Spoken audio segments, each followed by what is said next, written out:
வணக்கம். நான் இயற்கை விவசாயி செஞ்சி அருண் பாண்டியன் பேசுகிறேன்.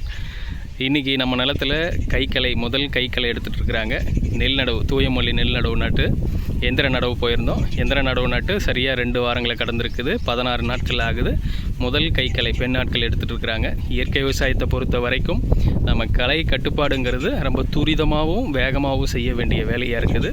ஏன்னா ரசாயன விவசாயிகள் களை கொல்லியை போட்டு அதை கட்டுப்படுத்துகிறாங்க. அதனால் மண் பாதிக்கப்படும். நம்ம இயற்கை விவசாயத்தில் செய்கிறோன்னும் பொழுது களையை கட்டுப்படுத்துறது கையாலவும் கோணோவீடர் ஓட்டி இந்த மாதிரியான முறைகளில் தான் களையை கட்டுப்படுத்த வேண்டிய அவசியம் இருக்குது. அதனால் நம்ம இன்றைக்கி பெண் நாட்களை விட்டு களையை எடுத்துகிட்ருக்குறோம். முதல் கைக்களை இன்றைக்கி எடுத்துகிட்டு இருக்கிறாங்க. களையும் கொஞ்சம் கூடுதலாக இருக்குது. ஏன்னா எந்திர நடவுன்னும் பொழுது சேரை இறுக விட்டு தான் நடவு செஞ்சோம். அப்போ சேரை இறுக விடுறன்னும் பொழுது களையும் நல்லா ஜோராக வருங்க. அப்படி அதிகப்படியாக களை வந்திருக்கு. அதனால் கொஞ்சம் சீக்கிரமாகவே இந்த முறை களை எடுக்கிறாங்க.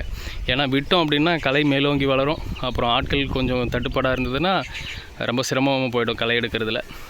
தாமதம் செய்யக்கூடாது. விவசாயத்தை பொறுத்த வரைக்கும் எந்த ஒரு வேலைக்கும் இரவு பகல் பார்க்காம, வெயில் பார்க்காம, மழை பார்க்காம துரிதமாக அந்த வேலையில் ஈடுபடணும். அப்போ தான் நம்ம ஓரளவுக்காச்சும் இந்த இயற்கையிலேருந்து நம்ம அந்த உணவுப் பொருட்களை எடுத்து வேளாண்மையில் ஜெயிக்க முடியும்.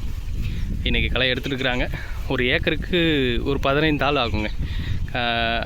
கொஞ்சம் கூடுதலாக வந்திருக்கிறாங்க. நிறைய இடங்கள் இருக்குங்கிறதுனால ஏக்கருக்கு 15 ஆட்கள் இந்த பக்கம் களை எடுக்கிறாங்க. கூலி பார்த்திங்கன்னா 150 ரூபாய். சாப்பாடு நம்ம போட்டுருணும். சாப்பாடு போடலன்னா இன்னும் ஒரு 20-30 ரூபா சேர்த்து வாங்குவாங்க. இன்றைக்கி களை எடுத்துகிட்ருக்குறாங்க. பயிர்களுமே ரொம்ப சிறப்பாக இருக்குங்க. எந்த பூச்சி நோயும் தாக்கலை. தூயமல்லி நெல் நடவு நட்டதுலேருந்து ரொம்ப சிறப்பாகவே வந்துட்டுருக்கு. நல்ல வளர்ச்சி இருக்குது. நம்ம அடியில் பார்த்திங்கன்னா தக்கப்பூண்டு போட்டு தான் மடக்கி விழுதோம். அதனால் சிறப்பாகவே இருக்குது. எந்த பூச்சி நோயும் இல்லாமல் அருமையாக வந்திருக்குங்க. 2 நாற்று 4 நாற்று தான் வச்சாங்க. இன்றைக்கி பார்த்திங்கன்னா நல்லாவே கிளை இடிக்குதுங்க. 15 நாள்லேருந்தே நம்ம கிளை இடிக்க ஆரம்பிக்குது.